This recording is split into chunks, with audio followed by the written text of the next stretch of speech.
Muy buenas tardes, compañeros y compañeras. Instructor Maloy. El día de hoy estaremos acompañándolos con la presentación acerca del número de índice, la razón, porcentajes y las proporciones. Nosotros somos del programa tecnológico en gestión de mercados con la ficha técnica 225-2564. Los integrantes de este grupo somos mi persona, Juan Esteban Galán León, Juan Diego Terán Silva, María Alejandra Castro Reyes, Laura Sofía Rojas Guzmán, Nicole Juliet Arias Tobar y Yuritza Lorena Castro Pineda.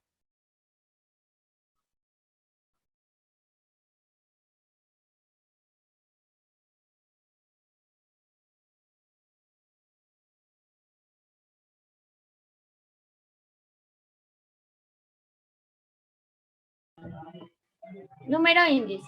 Son medidas estadísticas que nos permiten estudiar las fluctuaciones o variaciones de una empresa de una magnitud que pena, en realidad ya la cagué porque es que acá me tienen más presionada. ¿Quién? 1, 2, 3. Número índice. Son medidas estadísticas que nos permiten estudiar las fluctuaciones o variaciones de una magnitud en relación al tiempo o espacio. En otras palabras, los números índices nos proporcionan comparaciones claras entre diferentes datos que corresponden a diferentes situaciones. La aproximación. Bueno, dentro del número índice se encuentra la aproximación y esto indica que los índices nacen de la necesidad de conocer a profundidad la magnitud de un fenómeno y así realizar comparaciones del mismo en distintos territorios a lo largo del tiempo.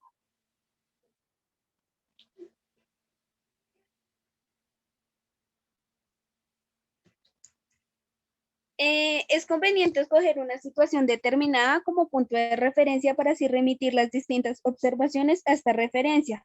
Esta situación es denominada situación base y las comparaciones que se realizan son establecidas a través de un número índice. De la misma forma, estos proporcionan comparaciones entre diferentes situaciones con arreglo a algún criterio conocido. Cuando decimos con arreglo a algún criterio conocido, tenemos el ejemplo del espacio o del tiempo, así como lo estaba diciendo Lorena. Entonces, en el arreglo se hace cuenta del tiempo o del espacio.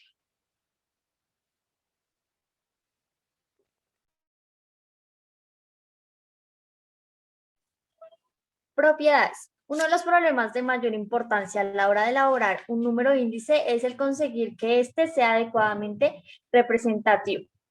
Para poder conseguir esto es necesario que el índice cumpla ciertas propiedades de carácter matemático y reúna ciertos requisitos al momento de su definición. El primero es la identidad. Cuando el periodo base y el de comparación coinciden, el índice debe ser 1. Inversión. Si en un índice se intervienen los periodos base y de comparación, el índice toma el valor recíproco al anterior. Circular. Si se multiplica el índice de un periodo Z con la relación a un periodo Y por el índice Y con la relación a X, el producto ha de ser el índice de Z con relación a X.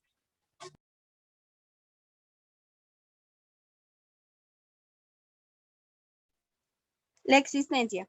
El índice ha de tomar valores reales y finitos para cualquier valor de la variable observada. La proporcionalidad. El índice elaborado sobre unos determinados valores de una variable ha de ser proporcional al índice correspondiente a los valores de esa variable, multiplicados por un mismo valor de K. Variación proporcional. Si los valores de la variable varían en cierta cuantía, el índice varía proporcionalmente.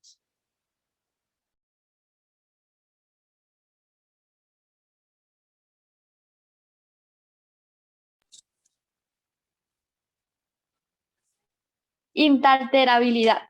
Si se introduce una nueva modalidad en el índice complejo, de tal manera que el valor de este coincide con el índice simple de aquella, el índice complejo no varía. Homogeneidad. El valor de un índice no ha de ser afectado por modificaciones de las unidades de medida.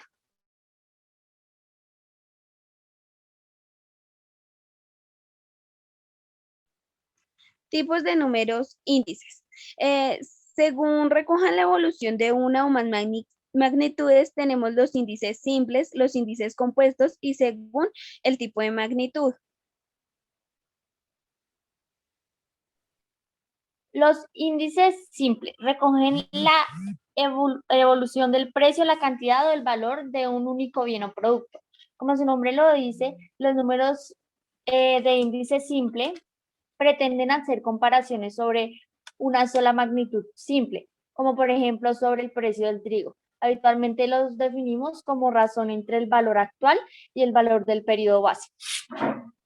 Índices compuestos. Recogen la evolución conjunta de los precios, las cantidades o los valores de cada bienes o productos. Los complejos pretenden hacer comparación sobre una magnitud compleja. Consiste en la agregación de varias magnitudes simples. Siguiendo con el ejemplo del trigo, aquí se agregarían otras cosas como los precios de los cereales, cotización, etc. Y habitualmente utilizamos promedios de índice simple como la media aritmética, geométrica.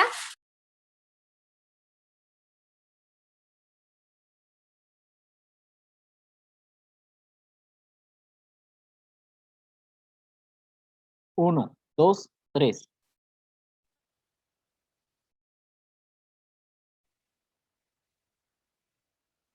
Bueno, dentro de los índices compuestos se encuentran los índices sin ponderar, que son todas las magnitudes y componentes.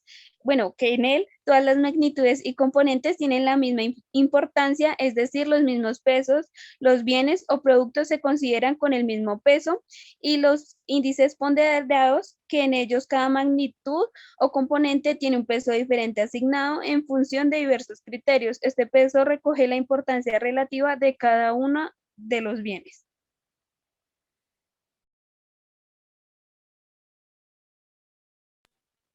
Según el tipo de magnitud, índice de precio, estudia la evolución de los precios de un bien o de un conjunto de bienes. Índice de cantidades, estudia la evolución de la cantidad producida, consumida de un bien o de un conjunto de bienes. Y por último, índice de razones, de valores, estudia la evolución del valor de un bien o de un conjunto de bienes.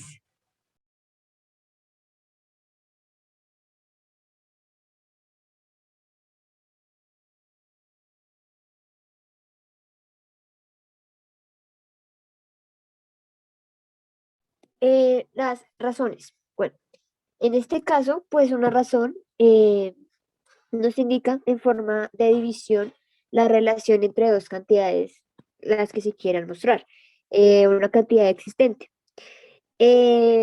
Nos indica cuáles son las unidades que hay en una relación a las otras y suelen ser indicando y simplificando las fracciones.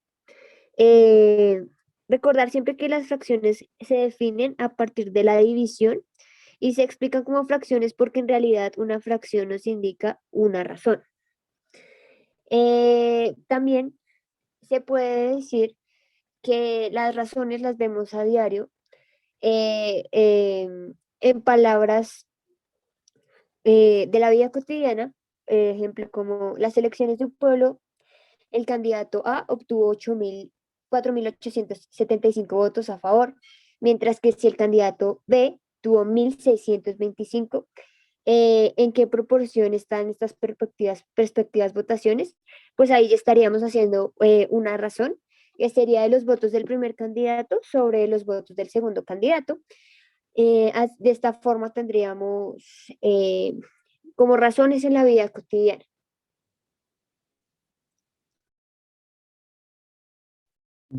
Bueno, explicamos cómo funciona. En una razón normalmente geométrica, al primer término se le reconoce como un antecedente, como lo podemos ver en la figura número 1, que vendría a ser el número 2. Y al segundo se le llama consecuente, que es el número que le sigue, y el de la base. Es el número por el que es, por el que es dividido el antecedente. En lenguaje de cartografía, la razón se reconoce como una escala. Es decir, si un mapa está en una escala de 1 entre 1000, significa que cualquier distancia que, digamos, llegue a ser de aproximadamente 1 centímetro o mayor en el mapa, representa 1000 centímetros en la vida real, es decir, 10 metros.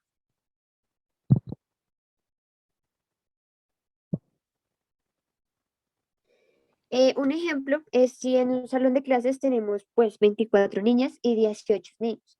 Entonces en este caso lo representaremos sobre 24 sobre 18 y 24 igual a 18. Como esta fracción la podemos simplificar al dividirla entre 6, entonces tendríamos 4 sobre 3 y 4 igual a 3. De esta forma podríamos decir que se lee de tal forma que existe una razón de 4 a 3 o de 4 por cada 3. Cada uno de estos valores tiene un nombre y pues el valor que está al lado izquierdo de la relación, como decía Juan, se llama antecedente y el valor al lado derecho se llama consecuente. Entonces, en este caso, la relación de las niñas respecto a los niños es una relación de 4 a 3 o de 4 niñas por 3 niños.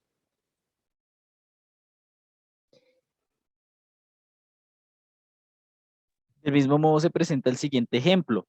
Este ya es un análisis poblacional y pues en este se ve igualmente la razón.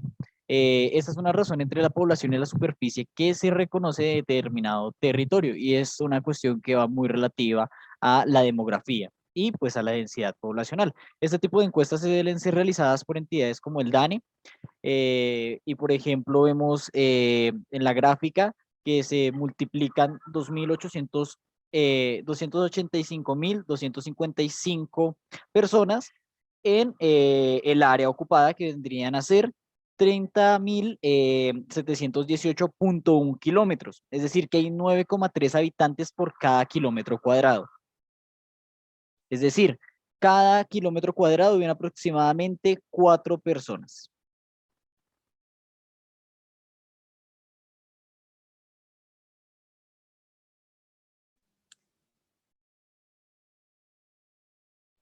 Bueno, ahora tenemos el porcentaje. Sabemos que el porcentaje es un símbolo matemático que representa una cantidad dada como una fracción en 100 partes. También se le llama comúnmente tanto por ciento, donde por ciento significa de cada 100 unidades.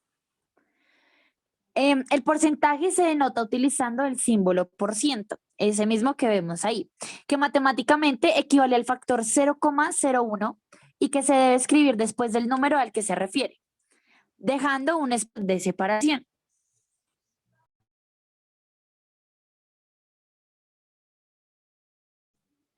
¿Para qué sirve? Se usa para definir relaciones entre dos cantidades. De forma, es un número, se refiere a la parte proporcional a ese número de unidades de cada 100 de esa misma cantidad. ¿Cómo calcular el porcentaje? Bueno, para calcular el porcentaje existen dos maneras de las cuales les voy a enseñar. La primera es que dividimos el 32, que claramente dice, tenemos que primero sacar el 32% de 517. Para hacerlo, la primera manera es coger el 32, que es el porcentaje que queremos sacar, dividido 100 por 517, lo que nos va a dar 165,44. Y la segunda es 517 dividido entre 100 por 32, que nos da 165,44. Es claramente, como lo expliqué, hay que siempre dividirlo entre 100 unidades. Debemos tener en cuenta que el porcentaje también es un proceso matemático que es muy utilizado en estrategias de venta, en donde pues las promociones consisten en aplicar una serie de porcentajes a sus productos. Esto, bueno, claramente con diferentes tipos de finalidad de cada empresa.